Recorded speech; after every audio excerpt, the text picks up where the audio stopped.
So thank you so much for coming today. And with that, I would like to turn the floor over to Michelle Dunn, whose bio is in the program, so I will not list it for you. But for those that know her, is a strong voice from Carnegie, was the founding director of the Hariri Center at the Atlantic Center until she left, is in the news all the time about Egypt. Sometimes she is the news, but more often she's making the news and explaining Egypt to us, and it's our honor and pleasure to have her lead the conference off today. Michelle. Oh, Bill, I'm not sure this is working. You want me to go up there? No, it's on. Okay. Thank you very much, Bill. Thanks to CSID for inviting me. So our topic is Egypt. And in a paper I wrote recently, I quoted George Ishaq, whom I'm sure many of you know, a longtime figure in the secular opposition in Egypt, who commented at one point that since Abdel Fattah al-Sisi had become president, Egypt had been in a politics-free period. So he has a point about that. The closing of political space in Egypt since July 2013 has been dramatic, I would even say cataclysmic. And the human rights situation is certainly the worst in Egypt since July 2013, worse than it has been for decades. One has to reach back to at least the 1950s and 60s to find parallels in terms of the human rights situation. Now, I'm going to contrast a little bit the current period to what was happening in 2011 to 2013, and also what was happening during the Mubarak period, before 2011. Now, I have to say that from 2011 to 2013, I don't think Egypt was ever on a secure path to a democratic transition. I think there was never a consensus reached as it was in Tunisia, painfully worked out, some sort of a consensus on the path forward. And what we saw, I think, were a series of political deals. But we also saw some open political contestation. Certainly we saw elections that were freely conducted, both for parliament and for the presidency. And we saw an opening of the space for media, civil society, and in general for individual initiatives, for bottom-up, initiatives of all kinds during that period. Even though, unfortunately, those who held power, the Supreme Council of the Armed Forces in the couple of years immediately following the 2011 revolution, and I also believe President Morsi, when he was in power, took a number of undemocratic steps, and steps that were very damaging to the prospects for a democratic transition. And yet, during those times, during the period of SCAF rule and during President Morsi's one-year tenure, the political game was on, and there were possibilities of change through political contestation that just are not there now. Now, so George Ishaq was right in a way to say that Egypt is in a politics-free period. If you look at it from another way, there is politics in Egypt now, but it's of a very different kind. It's sub rosa. It's even cloak and dagger in a way, and it's taking place primarily among the players within one political camp. I usually think of Egypt's political space as consisting of three main camps. One camp which I refer to as the nationalists, as those who are close to the state, close to the military. I realize the term nationalist isn't perfect for this, but at least to a Western audience, this is the most understandable term for who these people are, and they're a significant body of people within Egypt. And then, of course, there is the Islamist camp with its different variations, the Muslim Brotherhood, the various different kinds of Salafis, other kinds of Islamist groups and parties. And then there is a secular opposition camp of liberals, leftists, and so forth. Now, what I see going on right now, it's primarily the it's primarily politics only within the nationalist camp. The Islamist camp has been almost entirely excluded at this point in Egypt, with the exception of the Noor Party, which I think probably has seen a very significant drop in its public support. And the secular opposition I see as being in a real mess at this point.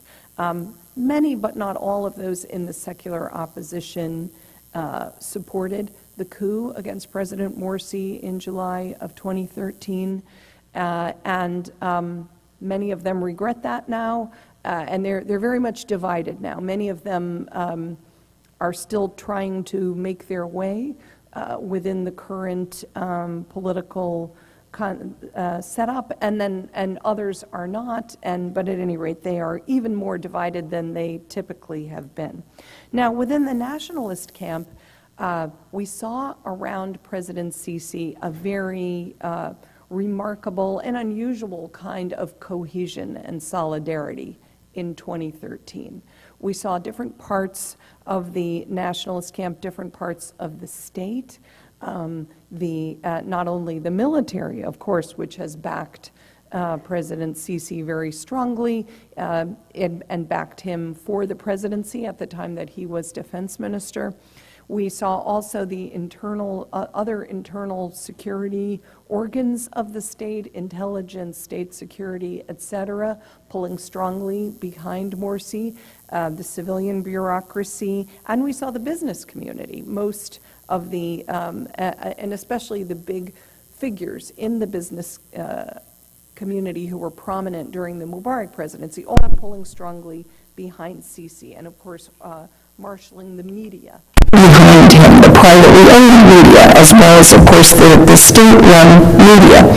But what we've seen happen more recently over the last, certainly since Sisi has become president over the last year, but even more so over the last 6 months, is we've seen some of the differences within the nationalist camp start to reemerge. And I think this is very much to be expected. Once you've basically eliminated your competition, the need for strong solidarity within that political camp is no longer there. And the individual interests and the struggle for power and for economic advantage and so forth has reemerged. In some ways, these differences are similar to what we saw in the latter years of Mubarak. Not exactly the same, but in similar. So in particular, what we have seen is a lot of differences between President Sisi and the business community. We've seen a very illuminating, I think, an interesting struggle, for example, over the tax laws, but even also over parliamentary elections and so forth. We've also seen differences emerging between President Sisi and perhaps between the military itself and other security organs of the state. And a lot of this is really, one needs to read the tea leaves to get an idea of what's going on here. These struggles play themselves out in things like embarrassing leaks to the media or different media organs being used sometimes against President Sisi recently, and there are a lot of things like that going on. So we see these differences re-emerging. Now, I don't want to portray this as though I think that means that President Sisi's regime is in immediate danger of crumbling. I don't think that's the case. But I do think that it has made it difficult for him to consolidate a new authoritarian rule in Egypt completely, and it certainly has been an impediment to carrying out the parliamentary elections that were a critical part of the roadmap that Sisi himself put into place at the time that President Morsi was removed from power.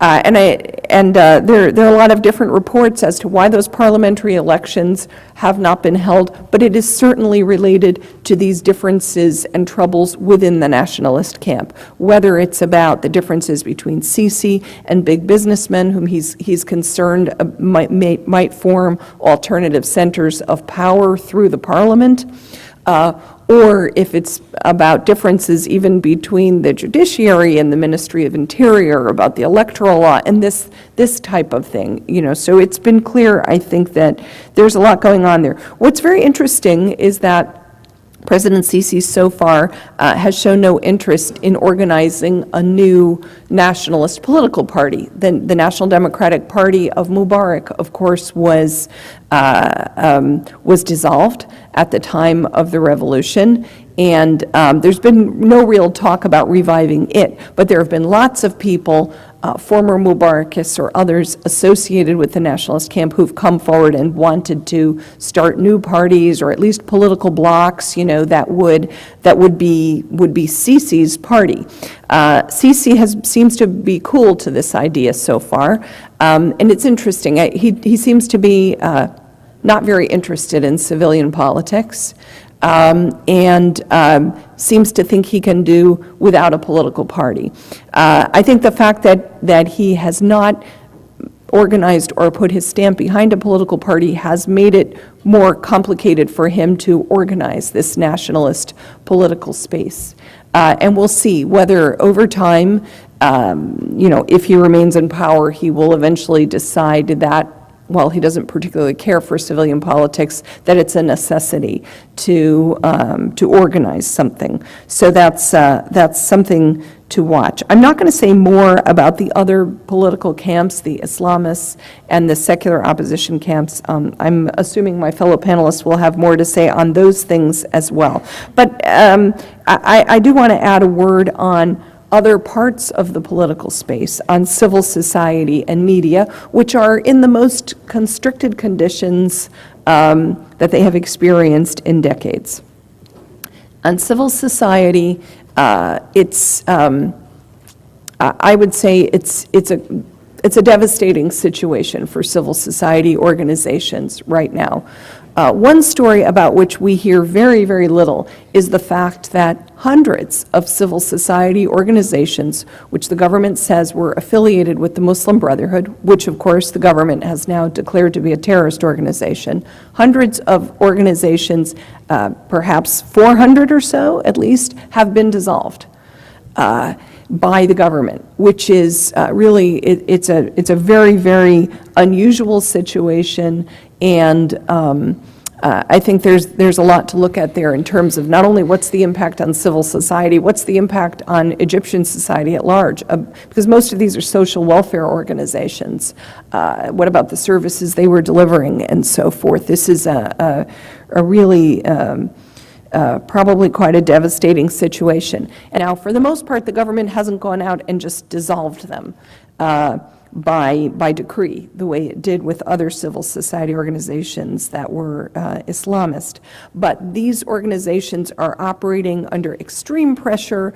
I mean, heads of these organizations have had to leave the country due to death threats, something that they never experienced, even under Mubarak. They are... There's kind of a creeping effort, I think, to put them out of business, one way or another, by depriving them of leadership, by depriving them of funding, particularly funding that comes from abroad. And there's a sense that the government may be collecting information about them that could eventually be used in an investigation against them, perhaps similar to the investigation that happened against foreign NGOs starting in 2011. So this is something to watch very closely.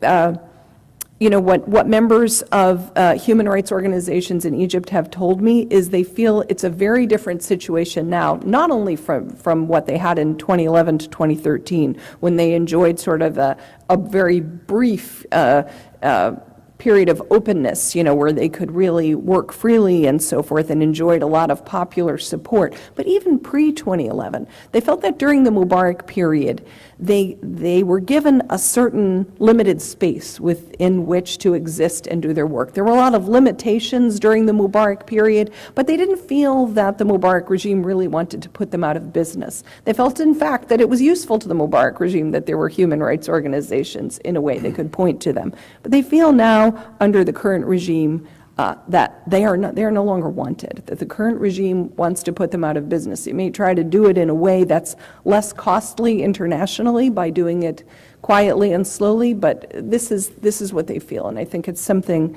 that those of us in the international community should be really concerned about. So I'm just going to add one more word, because my largest concern about Egypt, quite apart from the constriction of formal political space, the constriction of space for civil society and media and so forth, is something that's not explicitly on our agenda today, but I think it probably underlies everything we'll talk about. And that's demography. That's the enormous youth bulge in Egypt, the very large cohort of young people, and whose needs have been unmet. This is a region-wide phenomenon, that you have a large cohort of people, say between the ages of 15 and 30, whose needs for education, employment, and expression, for voice in politics, in civil society, in media, all sorts of places, has been very much constrained. Young people who are marginalized and who are either radicalized or in danger of being radicalized. I spoke to a young Egyptian recently, and this was someone certainly from the secular part of the political social spectrum in Egypt, and he said to me, there's no space for youth in Egypt now. There's just, we're hemmed in at every turn, and ISIS is playing in the back of all of our minds. Okay, so this is a great, great danger. You know, youth should be the great treasure of Egypt, right? A youth bulge is something that can afford a country the possibility of a tremendous economic breakthrough and so forth, a lot of young people with energy and ready to work. But of course, this demographic dividend turns quickly into a demographic liability if those young people are not given what they need. And with the state of Egypt's education system, the very, very poor employment opportunities, as you're probably aware, the Middle East, North Africa region has the highest youth unemployment rates in the world, of any region in the world, and Egypt is a prime example of that. And then, as I said, no opportunities for voice and expression of other kinds. It's very, very dangerous situation. And so I really hope that in Egypt a way will be found to somehow return to a path that can lead toward political and social consensus, so that the country can eventually make the kind of changes that are desperately needed in education and economy and so forth in order to provide a better future for this rising generation. Thank you.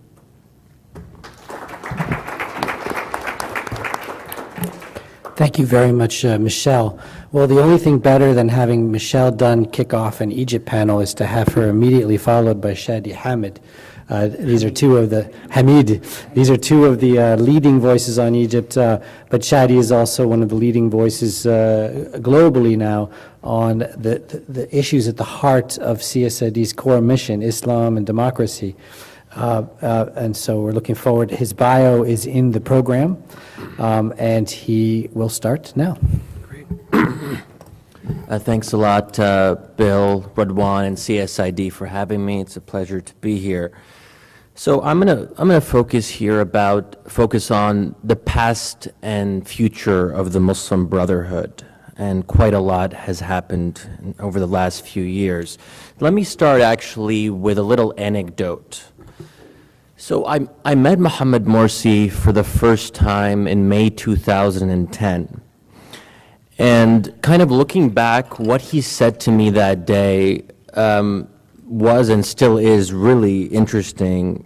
So we were talking, and I described the Muslim Brotherhood as an opposition group. He objected to the word opposition. And this is what he said, quote unquote, "The word opposition has the connotation of seeking power. But at this moment, we are not seeking power, because that requires preparation, and society is not prepared." Now, keep in mind that May 2010 was just about 6 months before the start of the Arab Spring. But that was a very dark time, and the Brotherhood was thinking ahead, thinking that it would be in the political wilderness for years, if not decades, and they would soon be reduced from 88 seats in Parliament to just 0. So they would have never imagined then, and Morsi would have never imagined then, that just a few months later, there would be this incredible and unprecedented reversal of fortune. But I start with this anecdote to make a broader point that the Brotherhood was playing the long game. They are a fundamentally, or they were at least, a fundamentally gradualist organization, steady and slow. And they were very suspicious of revolution, the idea of revolution. And I actually have no recollection. I started doing field research in Egypt in 2005. I have no recollection of any Brotherhood leader advocating, to me at least, revolution.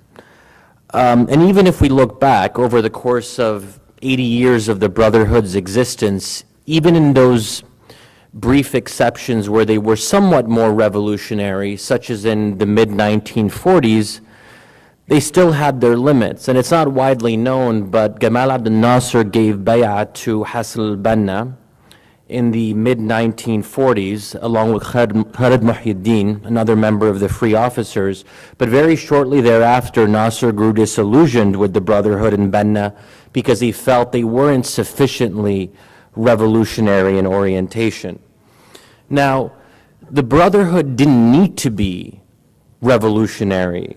That would have gone against the basic premise of the movement. And if I could sum up what mainstream Islamism is about, when I say mainstream Islamism here, I'm talking about the Brotherhood and the various descendants and affiliates of the Brotherhood throughout the world. If I could sum up this project in a sentence, it's a bit of an oversimplification, but I would sum it up this way, that it's in large part an effort to reconcile pre-modern Islamic law with the modern nation state. And this is important because the nation state as such wasn't the problem for the Brotherhood. They believed that if they were able to gain control, or at least some control over the state apparatus, they could use state power to promote their project of Islamization.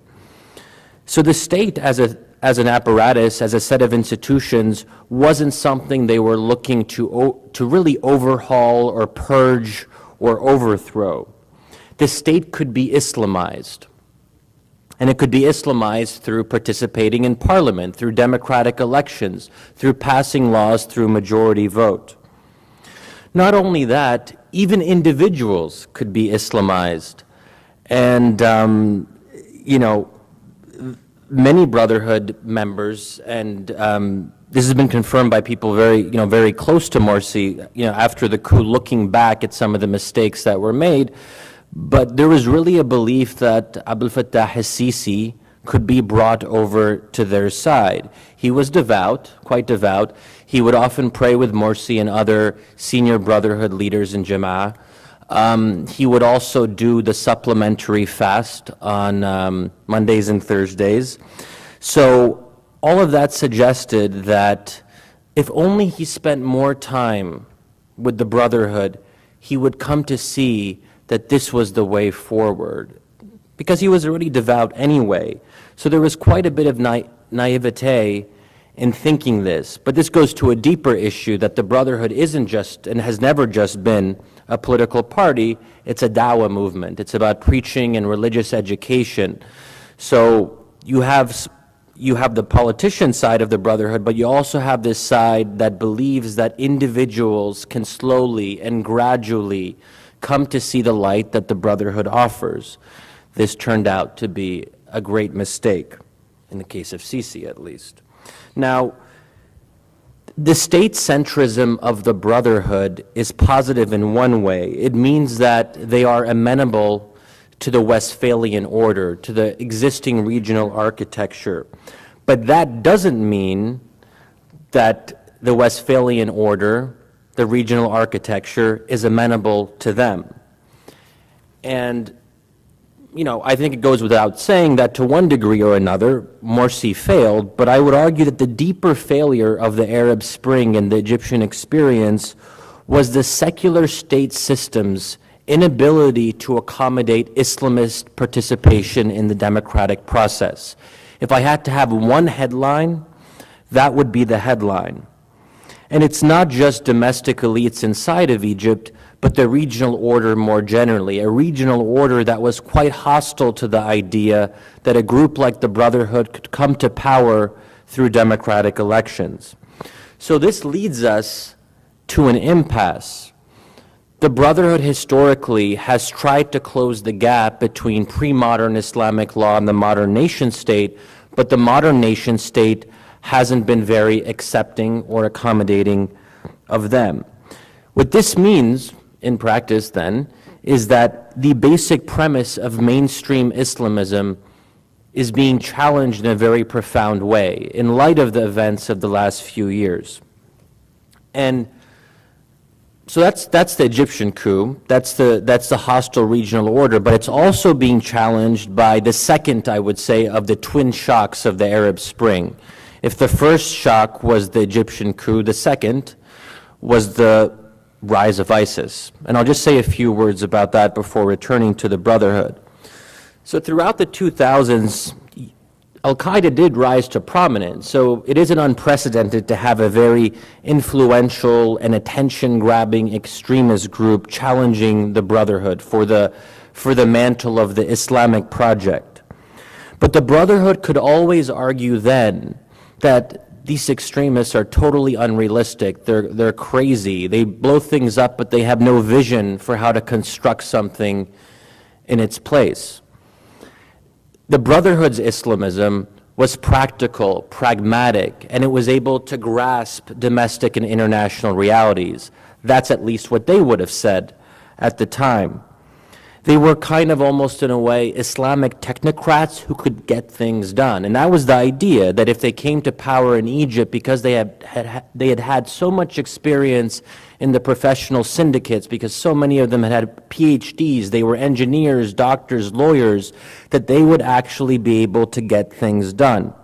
Now, where ISIS presents a profound challenge to the basic Brotherhood model of political change is ISIS, unlike its predecessors, Al-Qaeda, for example, has a distinctive interest not just in destroying, but in offering an alternative system. They have a distinctive interest in governance. And I would actually argue, and now it is a low bar to be sure, but ISIS stands, I think, in light of what we've seen, as the most successful or one of the most successful Islamic projects of governance in recent memory. And I don't mean successful in a good way, I mean successful in a very frightening way. That they have been able to present an alternative that is very distinctive, unabashedly Islamic in an extreme distorted way, but it is an alternative, and it's very much an alternative to the Brotherhood model. And I won't say too much more about that, but if you look at the actual system of governance that ISIS has set up, we see very elaborate legal structures. And for an overview of some of those structures and what their so-called state looks like, there's an excellent article by Andrew March and Mara Refkin recently in Foreign Affairs, which lays out a very elaborate, distinctive approach to law and governance. Now, what does this all mean for the Brotherhood? What are the lessons learned? And that's always been the question since the coup, that there was a failure, what did they actually learn? So I was just in London, Tunisia, and Turkey for most of February, meeting with Brotherhood activists and leaders, as well as Nahda leaders, as well as Nahda leaders. And what was really interesting is some of the things that I heard. Now, they weren't brand new, but they were very strong statements. One example was when I was talking to Hamd Darrag, who's one of the more prominent Brotherhood leaders now based in Istanbul. Now, this is what he said. I asked him about the mistakes that the Brotherhood had made, and if he could just tell me what are the main lessons learned? So this is what he said to me, quote unquote. If I look at the list of mistakes the Brotherhood made, this is the biggest one. Trying to fix the system from inside gradually. And he went on to say things like, I'm a revolutionary now, and things like that. And now this is very interesting coming from Amdarraq. Some of you may know him because he doesn't look or sound like a revolutionary at all. So for someone like him to be adopting this very strong rhetoric, I think was telling. Now, some of this is because the Brotherhood leadership in exile doesn't have much of a choice. They tend to kind of act more cautiously, carefully, and gradually. But the younger Brotherhood activists on the ground inside of Egypt, they don't really have time for gradualism. Their friends and family have died before their very eyes in the Rabaa massacre and on a regular basis since then. So naturally, they're going to be more confrontational. Also, because younger Brotherhood members haven't been immersed in the Brotherhood's ethos of gradualism for that long. So if you're 22, you've maybe been in the organization for, say, 6 years, you're still not as much, you haven't internalized Brotherhood ideas the way someone who was maybe 60 or 70 had. So this means that the Brotherhood in exile has to be able to reflect this angry confrontational sentiment inside of Egypt. And that actually has happened. So internal elections were held at almost every level of the organization in January. And a new secret Morshid of the Brotherhood was elected as well, who apparently isn't very well known, but is supposedly at least a little bit more revolutionary and more youth-oriented. So we see the leadership kind of following along. They're forced to follow the lead of the youth. Now, beyond that, so what does revolution mean in practice? So when Brotherhood leaders or activists say that they're revolutionary now, what does that really mean? Well, first of all, I think this is probably the most important thing, is that there's a fundamental loss of faith in the state, in the Egyptian state. Now, before the Arab Spring, the Brotherhood still more or less was okay with the military, judiciary, and the Azhar as institutions. They disagreed with policies, they disagreed with the individuals in charge, but they believed that these institutions could be reformed. And let's also remember that under Mubarak, these institutions still tried to be at least somewhat above the fray. They were obviously politicized, but they weren't too politicized. So there was some degree of respect and deference towards the military and the judiciary in particular. This has changed. And what we had in the Mubarak era will probably never be recovered. These three main state institutions have been thoroughly politicized, and they have become instruments in what is essentially a low-intensity civil conflict. They have become active partisans in the killing of hundreds of Brotherhood members and supporters over the past year and a half. This is brand new. And it's even to a further extent, and Michelle has written about this, even more so than during the Nasser era. So this presents some problems because if the state can't be reformed, if the state can't be salvaged, that means a state has to be overhauled, purged, destroyed, brought down, whatever adjective you want to use. This is going to have major implications for any transition that Egypt tries to enter into in the future. If you lose faith in the state, then what does a future negotiation or dialogue with the state look like? Is that even possible? Is that something the younger members of the Brotherhood will accept? Or will they say, we will never make the same mistake we made in 2011 to 2013, where we tried to work with the state and within the state? They will now say that the state has to be purged. The second thing, as I just close up here, is the use of violence. Now, it was striking to me in this most recent trip that everyone I spoke to, leadership or younger members, admitted very openly that this is a very serious debate in the Brotherhood now.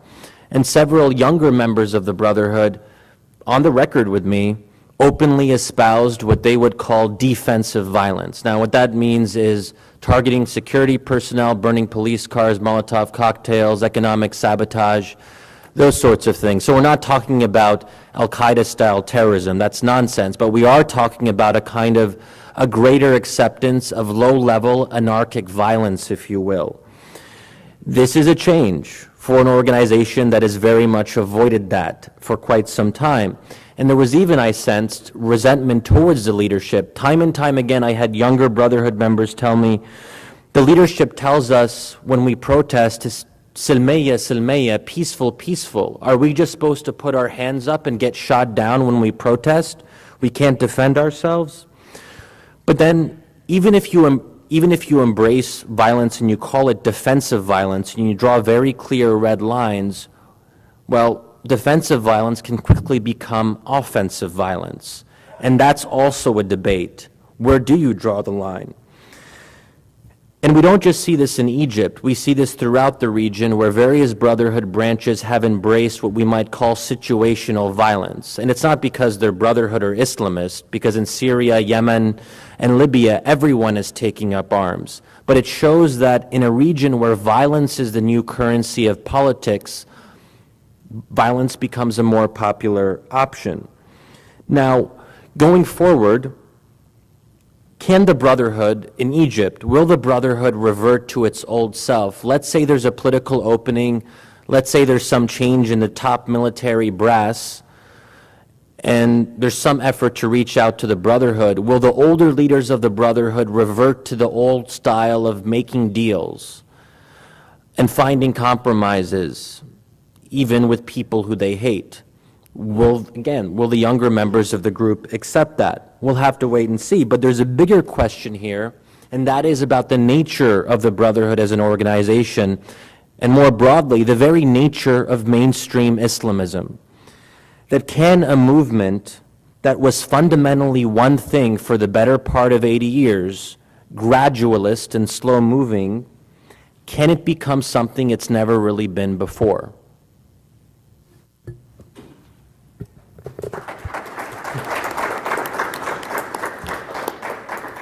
Well, Okay. Thank you for inviting me in general, and thank you for informing me that I'm a speaker just 2 hours ago. Yeah, before even I open my eyes. So it's not well prepared speech, but yeah, I'm here to. I'm trying to speak about the Egyptian President Abdel Fattah al-Sisi's calls for religious reform, which is received as a positive step to counter extremism and terrorism. In some U.S. views, it might be considered a good deal if Egypt, or under Abdel Fattah al-Sisi's rule, leads to it might be considered a good deal to postpone the desired and merited democratic transformation in Egypt if el-Sisi's rule leads to regional security success and order stability. However, both goals seem to be unachievable by the recent dominating military rule in Egypt. So I'm going to shed light on what I'm arguing, that it's a failed task and impossible mission. Let me start with a personal interview when, after the war in Sinai started in September 2013, 3 months after the coup, I met an elder man in Sheikh Zouaid area.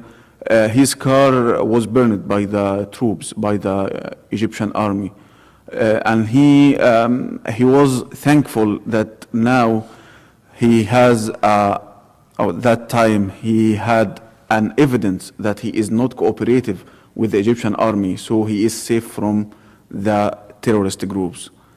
And yes, this is the status of the vast majority of local people in the Sinai, from my point of view, which is based on field investigations and a lot of observations and interviews. 10 days ago, the Ansar Beit al-Maqdis, or now it's Sinai province, which is affiliated to ISIL, beheaded a cooperative person called Abdul Karim al-Minai.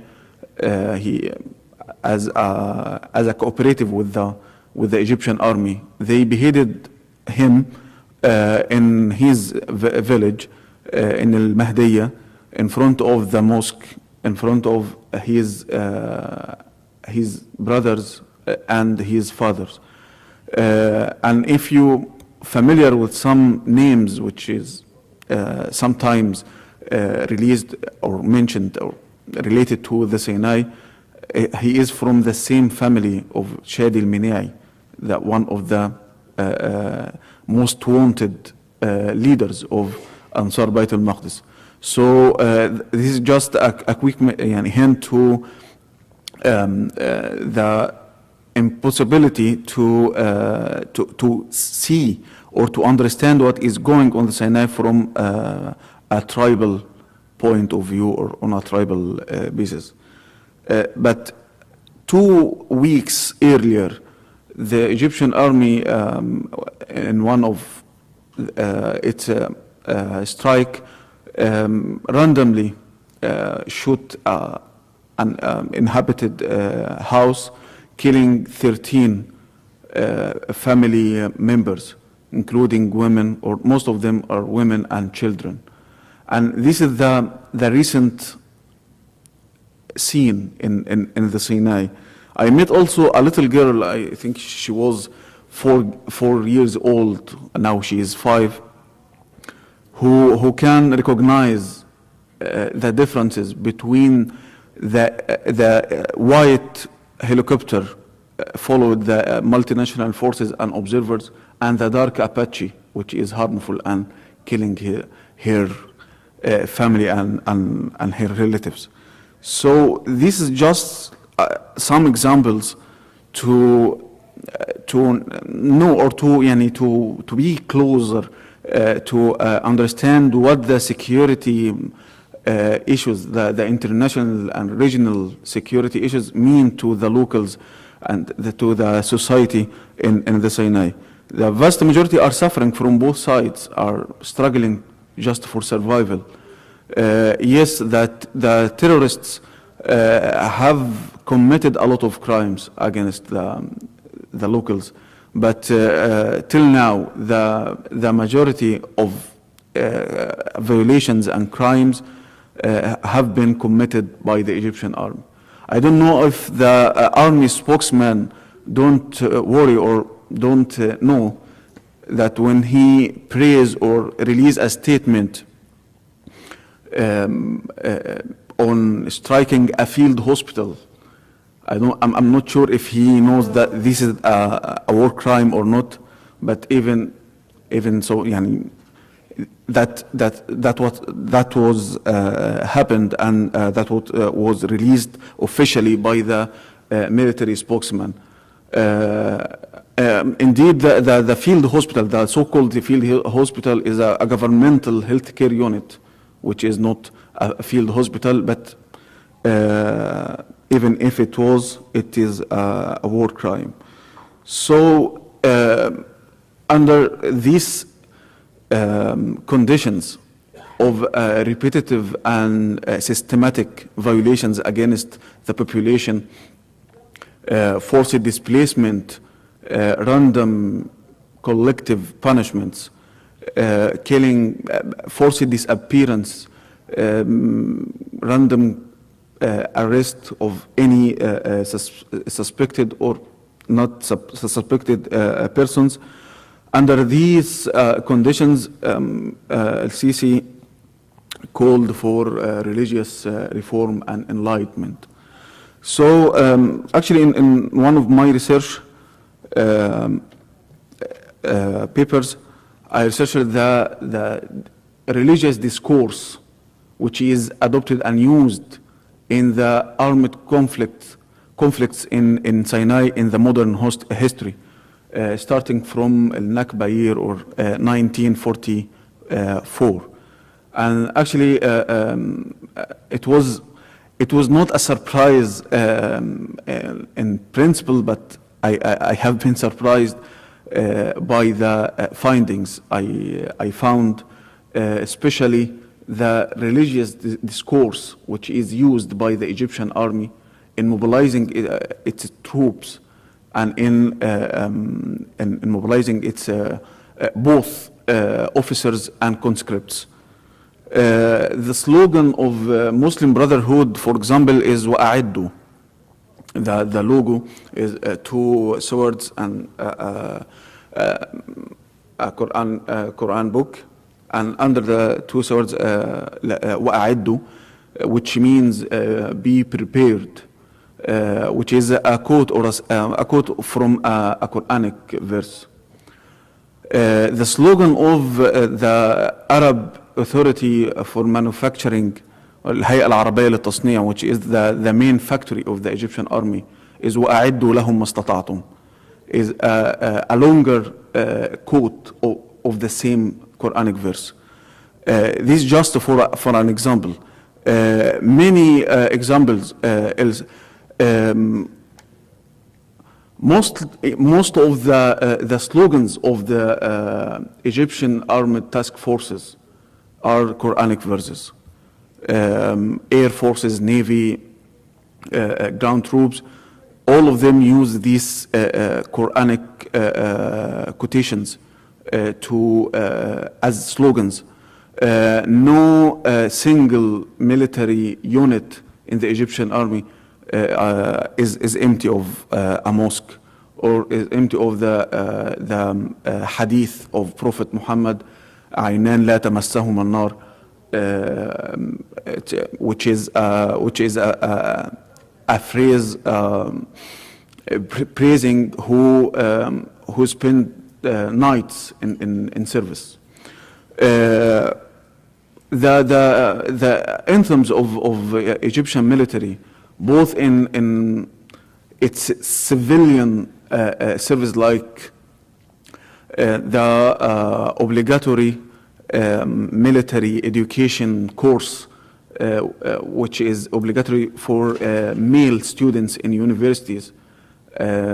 I, for example, as an Egyptian, not an Egyptian American, had to take this course to have my certificate to graduate from the college. It's obligatory for all Egyptian male students to enter the military education course. The anthem of this course use many of religious, which can be considered as jihadist traditional discourse, which considers Israel the enemy of God, not the enemy of the home, not the enemy of the state. Israel أعداء الله, and in plural, Israel أعداء, enemies, not just one enemy. And praising the October victory, linking it with the holy month of Ramadan, and all of these discourse. So this is the status of the military, which invite some sheikhs from Al-Azhar to mobilize the troops with jihadist discourse. That they are in a holy mission. They are fighting the enemies of Allah. They are fighting Khawarij. So when some of them are killed, they are martyrs. So when some of them are wounded, they will be recognized by God and all of this discourse. So in last 3 weeks, New update has been has been emerging in Sinai regarding an attempt, which I call a miserable attempt, to copy the Iraqi experience in al-Sahawat and the tribal forces to confront the armed groups and the militant. Actually, it's as I mentioned before, it's a long story, but briefly, the scene in Sinai cannot be understood in a tribal way.